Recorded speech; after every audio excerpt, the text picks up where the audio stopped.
అందరూ రైతులే, అనుభవాలే వేరు. ఆ అనుభవాలు నేర్పిన పాఠాలు వేరు.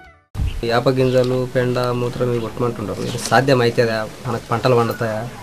ఇట్లా ఇన్ని వేల మందులు కొడితేనే పంటలు పండుతాయి. ఇట్లా పండుతాయని మేము తర్జన భర్జన చేసుకుంటుంటాం మా సంఘంలో. యాప గింజలు తీసుకున్నాం సమైక్య ధర క్వింటల్ ఎకరా క్వింటల్ అని తీసుకున్నాం. తీసుకొని అది మంచిగా రుబ్బి ఉడబోసి కొట్టినాం. ఖర్చు తగ్గాలంటే యాప నూనె కష్టపడాలంటే ఈ కష్టం చేయకుండా ఏరకుండా దంచకుండా హాయిగా బజార్లో మందులు తెచ్చి కొట్టాలంటే ఖర్చు ఎక్కువ వస్తుంది. మా సోంటి పొట్టల పేగులు లేని వాళ్ళకు ఇటువంటి చిన్న పనుల నుంచి చేసుకుంటే పెద్ద లాభం ఉంది. పురుగుల నుంచి పంటలు కాపాడుకోవడానికి ఒకప్పుడు వీళ్ళంతా రసాయన మందులు వాడిన వాళ్లే, వాటి వల్ల కష్టనష్టాలు భరించిన వాళ్లే. మెల్లమెల్లగా ఆలోచనలు మార్చుకున్నారు, ఆలోచనలకు తగ్గట్టు పద్ధతులు మార్చుకున్నారు. కాదనుకున్నది నిజం చేసుకున్నారు. పంటకయ్యే ఖర్చు తగ్గించుకోవడమే కాదు, బాధలన్నింటినీ తొలగించుకున్నారు. పంటనే కాదు, భూమిని కూడా ఆరోగ్యంగా ఉంచుకోగలిగారు. ఇంతకీ వీళ్ళు చేసుకున్నదేమిటి? తమంత తాము కొన్ని సహజ పద్ధతులు పాటించడమే. రసాయన మందులేమీ లేకుండానే చీడపురుగుల పీడ తొలగించుకోవడం.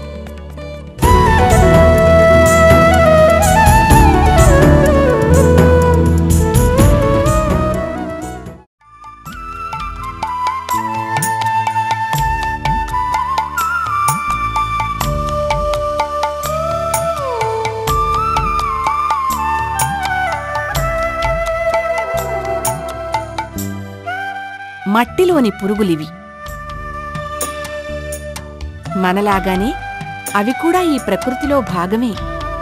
మరవి పంటకు చీడలా ఎందుకు మారాయి? పీడలా ఎందుకు దాపురిస్తున్నాయి?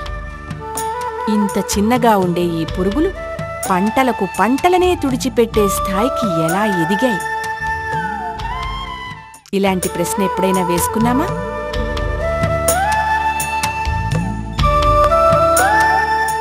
చెట్టు చేమ, పురుగు పుట్ర, పక్షులు, జంతువులు అన్నీ ఈ ప్రకృతిలోని భాగం. అవన్నీ ఒకదానితో ఒకటి సంబంధాలు కలిగి ఉన్నాయి, పరస్పరం ఆధారపడున్నాయి. అవన్నీ బతకడానికి కావలసిన సమతుల్యత అంతా ఈ భూమి మీద ఉంది. భూమి మీద జీవన చిత్రం ఇదే. భూమి మీద తమకు తాము ఆహారం తయారు చేసుకోగలిగేవి పచ్చదనం కలిగి ఉన్న మొక్కలు, చెట్లు మాత్రమే. వీటిని కొన్ని పురుగులు, ఇతర జంతుజాతులు తింటాయి. పురుగులను తినేవి ఈ పక్షులు, కప్పలు, సాలీళ్లు. కప్పలను పాములు తింటాయన్నది మనకు తెలుసు కదా.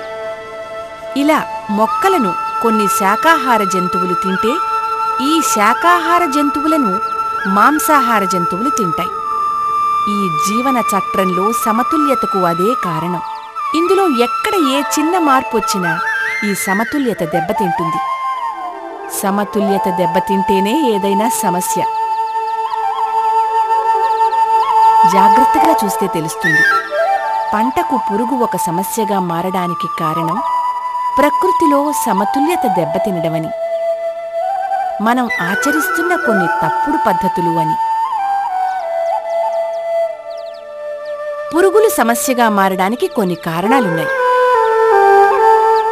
సరైన పంట, సరైన విత్తనం ఎంచుకోకపోవడం, సరైన సమయంలో పంటను వేయకపోవడం, సరైన పద్ధతులు పాటించకపోవడం.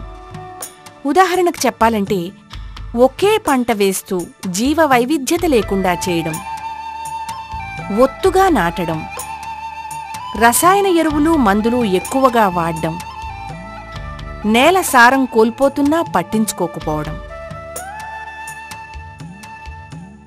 పురుగులన్నీ హాని చేసేవేనని, ఈ సమస్యకు రసాయన పురుగుమందులే జవాబు అనుకోవడం గత కొన్నేళ్లుగా బాగా పెరిగింది. రసాయన మందుల వల్ల పురుగుల సమస్య తీరకపోగా మరిన్ని సమస్యలొస్తున్నాయి. మందులు చల్లేవారికి, మందులు చల్లిన ఆహారం తిన్నవారికి రోగాలొస్తున్నాయి. గాలి, నేల, నీరు కాలుష్యమవుతున్నాయి. మేలు చేసే పురుగులు, పక్షులు, కప్పలు, తొండలు, పాములు వంటివి చనిపోతున్నాయి. పంట సమస్యకు కారణమైన పురుగులు మాత్రం రోగనిరోధక శక్తి పెంచుకుని ఇంకా ఉధృతమవుతున్నాయి. కొత్తగా పురుగులు చేరి ఇంకా సమస్యగా మారుతున్నాయి. అందుకే కేవలం పురుగులను చంపడం అన్నదే కాకుండా అవి ఎందుకు సమస్యగా మారాయన్నది ఆలోచించాలి. అసలు కారణాలు అర్థం చేసుకోవడానికి ప్రయత్నించాలి. జాగ్రత్తగా చూస్తే పురుగులన్నీ పంటకు హాని చెయ్యవన్న విషయం మనకర్థమవుతుంది. పంటకు పనికొచ్చే మిత్రపురుగులు ఉంటాయి. ఇవి పంటకు హాని చేసే పురుగులను తింటాయి. కాని రసాయన మందులు చల్లినప్పుడేమవుతోంది? భూమికి, పంటకు పనికొచ్చే ఇలాంటి మిత్రపురుగులే ఎక్కువగా చనిపోతున్నాయి. ఇక మిగులుతున్నది హాని చేసే పురుగులే. ఇవి రాను రాను రసాయన మందులకు అలవాటు పడతాయి. మందులు చల్లినా చావకుండా మొండికేస్తాయి. ఇక అప్పట్నుంచి పంటలకు వీటి బెడద పెరిగేదే. రసాయన మందులతో కలిగే తాత్కాలిక లాభాల కన్నా సహజ పద్ధతుల్లో పంటలను కాపాడుకుంటూ నేలలో సమతుల్యత సాధించడమే పురుగుల సమస్యకు శాశ్వత పరిష్కారం.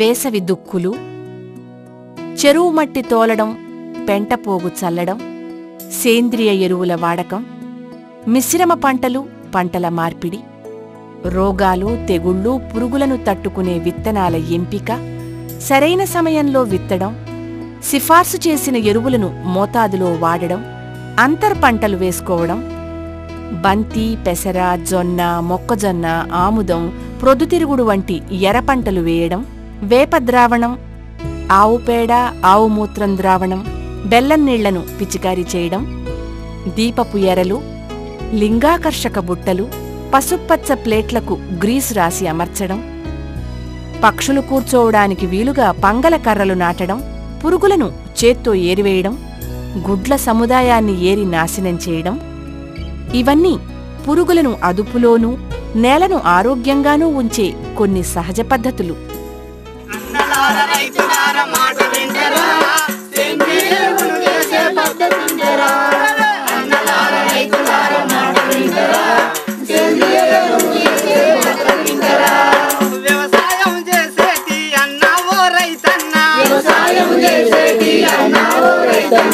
సేంద్రియ పద్ధతులన్నీ పాటించు మాయన్న, సేంద్రియ పద్ధతులన్నీ పాటించు మాయన్న, సేంద్రియ పద్ధతులన్నీ పాటించు మాయన్న, సేంద్రియ పద్ధతులన్నీ పాటించు మాయన్న. భూమిలో నిస్సరాన్ని తొలగించు రైతన్న, భూమిలో నిస్సరాన్ని తొలగించు రైతన్న, భూమిలో నిస్సరాన్ని తొలగించు రైతన్న, భూమిలో నిస్సరాన్ని తొలగించు రైతన్న. పశువుల పెండను పోసి పోషక విలువలు పెంచు, పశువుల పెండను పోసి పోషక విలువలు పెంచు. చెరువు మట్టిని పోసి భూమిలో తేమను పెంచు, చెరువు మట్టిని పోసి భూమిలో తేమను పెంచు. గొర్రెల ఎరువులు పోస్తే భూసారం పెరుగుతుంది, గొర్రెల ఎరువులు పోస్తే భూసారం పెరుగుతుంది. సేంద్రియ ఎరువులు వాడితే రోగాలుండవు పంటకు, సేంద్రియ ఎరువులు వాడితే రోగాలుండవు పంటకు. భూమికి తగినంత సేంద్రియ ఎరువులు వేయాలి, భూమికి తగినంత ఎరువులు వేయాలి.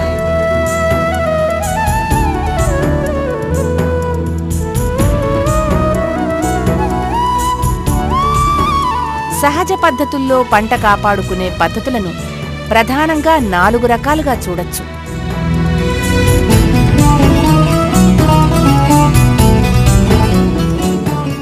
భూమి సారాన్ని పెంచేవి, పంటలు, విత్తనం ఎంపిక, సాగుకు సంబంధించిన పద్ధతులు,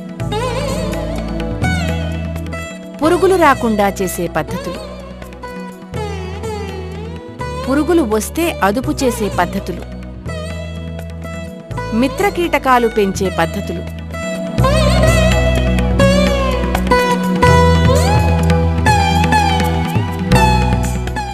సారాన్ని పెంచే సహజ పద్ధతుల్లో చెరువు మట్టి తోలడం, పెంటపోగు, కోళ్ళు, మేకలు, గొర్రెల ఎరువు వేయడం, మిశ్రమ పంటలు వేయడం, పంటల మార్పిడి వంటివి ప్రధానంగా చెప్పుకోవచ్చు.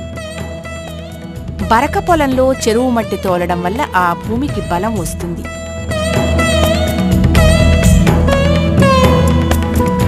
సారవంతమైన ఈ చెరువు మట్టిలోని పోషకాలు భూమికి అందుతాయి. మెత్తటి ఈ చెరువు మట్టితో భూమి నీటిని నిల్వ చేసుకునే శక్తిని పెంచుకుంటుంది. ఇది 2-3 ఏళ్లకొకసారైనా చెయ్యాలి. వీలైతే ప్రతి ఏడాది కూడా చేసుకోవచ్చు. వీలును బట్టి ఇది ఎవరికి వాళ్లు సొంతంగా కాని కలిసి బృందంగా గాని చేసుకోవచ్చు. పెంటపోగు, గొర్రెలు, మేకలు, కోళ్ల ఎరువు వంటివి భూమికి అవసరమైన సహజ పోషకాలను అందిస్తాయి. ఇలాంటి పెంట ఎరువులు పంట ఆరోగ్యాన్ని కాపాడతాయి. కొన్ని రకాల పురుగుల బారి నుంచి పంటల్ని రక్షిస్తాయి. మామూలుగా 1 ఎకరానికి 12 బళ్ల ఎరువు సరిపోతుంది.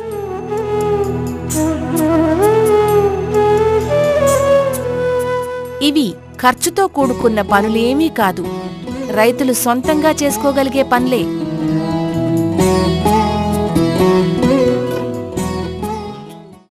మిశ్రమ పంటలు, పంటల మార్పిడి వంటివి నేల మీద రకరకాల పచ్చదనంతో పాటు భూమి సారాన్ని పెంచుతాయి. మిత్రకీటకాలకు కావలసిన వాతావరణం కూడా దొరుకుతుంది. కలిపి పంటలు వేసేటప్పుడు భూమి సారాన్ని పెంచే పంటలు, భూమి సారాన్ని తీసుకునే పంటలు కలిసి ఉండేటట్టు చూసుకోవాలి. ఉదాహరణకు చెప్పుకోవాలంటే కంది, జొన్న కలిపి పంటలుగా వేసుకోవచ్చు. పంట మార్పిడిలో భాగంగా ఉన్న భూమి అంతటిలో ఒకే పంట కాకుండా పలు రకాల పంటలు వేయడం, సీజన్ల వారీగా వాటిని మారుస్తూ ఉండడం వల్ల భూమి సారం కోల్పోకుండా ఉంటుంది. ఒకే పంట వేస్తే పంట దెబ్బతిన్నప్పుడు నష్టపోయే ప్రమాదం కూడా ఉంది. రకరకాల పంటలు ఉండడం ఆ రిస్కును కూడా తగ్గిస్తుంది. కుటుంబ ఆహార అవసరాలతో పాటు ఆదాయాన్నిచ్చే పంటలు కలగలిపి వేసుకుంటే అన్ని విధాలా లాభం. సరైన విత్తనాలు, భూమికి అనువైన పంటల ఎంపిక, మిశ్రమ పంటలు, పంట మార్పిడి పద్ధతులు ఇవన్నీ కలిసిన పంట సాగు విధానం సమగ్ర సస్యరక్షణలో కీలకం. స్థానిక పరిస్థితులకు తగ్గ నాణ్యమైన, రోగనిరోధక శక్తి కలిగిన విత్తనాలను ఎంచుకోవాలి. అటువంటి విత్తనాలు ముందే సేకరించుకోవాలి. మామూలు విత్తనాలైతే వాటిని శుద్ధి చెయ్యాలి.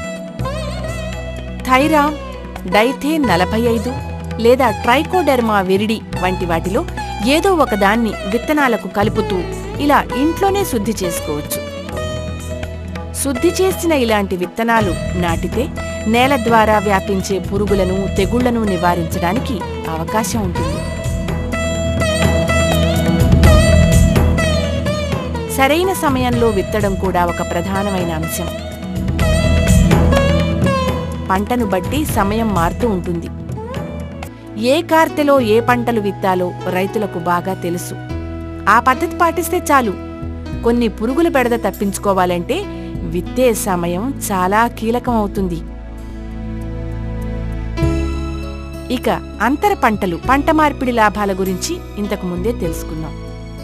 ప్రధాన పంటతో పాటు పొలం చెలక చుట్టూ 2-3 వరసల్లో వేరే పంట వేస్తే పక్క భూముల నుంచి వలస వచ్చే పురుగులను ఈ అంచు పంట ఆపేస్తుంది. ప్రధాన పంట విత్తిన రోజే అంచుల పంట కూడా విత్తితే మంచి ఫలితం కనబడుతుంది. పత్తి, కంది చేను చుట్టూ 2 లేదా 3 వరసల్లో జొన్న, మొక్కజొన్న వేస్తే పచ్చ పురుగు, తల్లి పురుగులు రాకుండా ఉంటాయి. ఎత్తుగా ఉండే అంచు పంటలు పక్షులను ఆకర్షిస్తాయి, పురుగులను అదుపులో ఉంచుతాయి. జొన్న కోసివేసినప్పుడు దానిమీద ఉండే ట్రైకోగ్రామా పత్తి మీదకు వెళ్తుంది.